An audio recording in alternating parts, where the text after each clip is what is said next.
said that the past shapes the future. In the case of Graham v. Florida, Graham won with a 6-3 vote in the U.S. Supreme Court, allowing for juveniles to not be sentenced to life without parole in non-homicide cases. This case went to the U.S. Supreme Court in 2009 and was decided upon in 2010. This case deals with the Bill of Rights. Graham challenged that this sentence was against the Eighth Amendment, which concerns cruel and unusual punishment. This case also deals with legislative action. The Supreme Court had to check and see if the legislature had the right to make the law that allowed juveniles to be sentenced to life without parole in non-homicide cases. The case focuses on a 14-year-old boy, Graham, who was convicted of 4 robberies and given a life sentence in the state of Florida.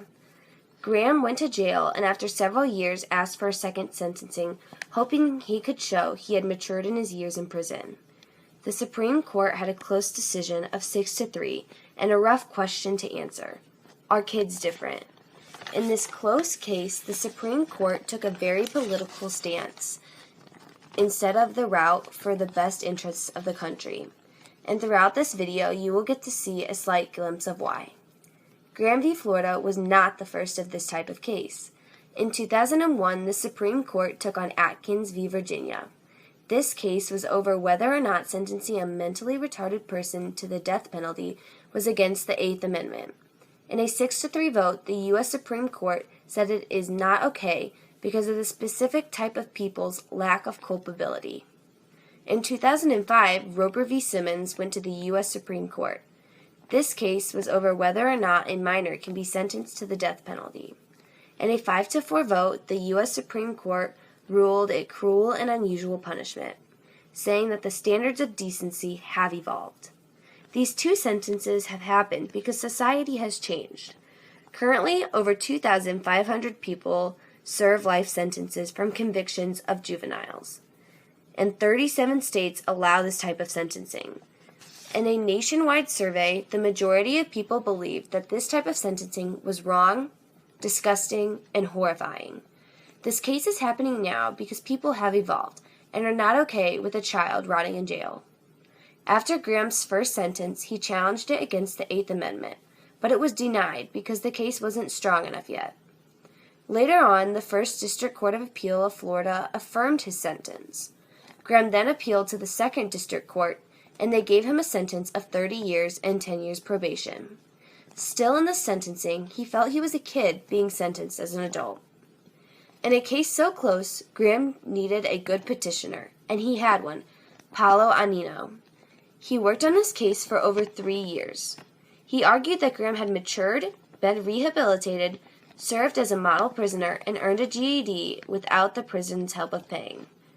Paolo said that there was no point of keeping Graham in jail because they could prove he was rehabilitated. One of his main points was that the severity of the sentence outweighed the offender's culpability. Also, a juvenile was less likely to consider the punishment than an adult, and a juvenile will not always be a threat to society, and with this type of sentence, the juvenile will never get a chance to re-enter society. To support his points, he used science. It was proven that the thought process of the brain is not fully developed until the age of 20. The cortex in the brain develops at certain parts at a time, like at the body, and the controlling impulses and planning ahead part is one of the last things to develop. Giving a juvenile a sentence of life without parole doesn't take into account the change in a juvenile's personality and judgment. It doesn't allow for the criminal tendencies to be outgrown. Paolo especially pushed the point because all of Graham's crimes were in close proximity of each other, leaving no room for change. Whether Paolo was talking about juveniles' brain development, the lack of time to change, or their life experiences, he was just trying to say that a juvenile is different than an adult, and therefore should be tried like they are different. The people against Graham were the responders, who were representing the state of Florida. In the beginning of the case, a nationwide survey was done on whether or not this type of sentencing was okay. It was found that the majority of people were against it. Florida argued that the survey didn't accurately represent the whole population because it was inaccurately done and therefore should not have been used in the case. One main decision made in the beginning was whether to judge this type of sentencing as a whole group or to look at each individual case separately. The court decided to judge it as a whole group. Florida argued that Graham's case was not like the others and that it shouldn't be judged with the others or for the others.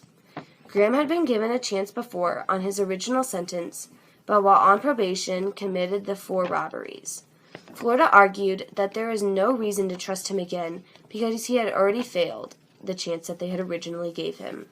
Florida also pointed out that Graham's crimes were adult-like crimes, and therefore they should receive adult-like sentences. They used this to say that if a juvenile can do the crime, then they can also do the punishment for it. In a 6-3 vote, the decision in Graham v. Florida could have easily been very different.